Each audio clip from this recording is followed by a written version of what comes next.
آیتیں. اب آیتوں کی ترتیب کس کے طرف سے ہے؟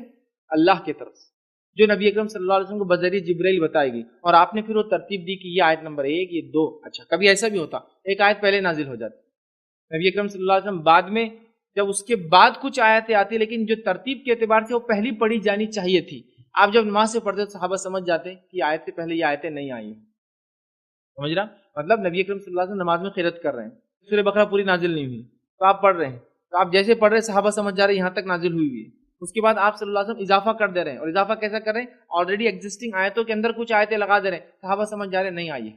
کبھی یہ ہوتا کہ آیت مطلب کچھ وہی نازل ہوتی اور آیت کے بیچ میں کچھ حصہ آپ لگا دیتے کہ یہ یہاں کا ہے، لیکن یہ معاملہ اللہ رب العزت کی طرف سے آپ کو بتایا گیا ہوتا جبرائیل علیہ السلام کے ذریعے. اس میں کسی انسان کا، کسی امام کا اور امت کے کسی فرد کا بعد میں دخل نہیں ہو سکتا، اور نہ ہوا ہے الحمدللہ.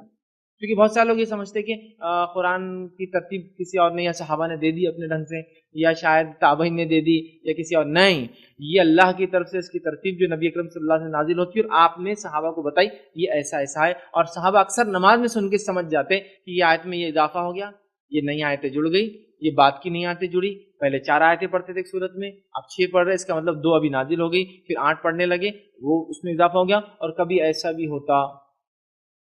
بھی ہوتا کہ صورتیں یاد رکھیے وہ کافی لمبی ہوا کرتی، آپ بعد میں چھوٹی کرتی. ناسخ اور منسوخ میں انشاءاللہ اس کی تفصیلات انشاءاللہ میں رکھوں گا. چلیے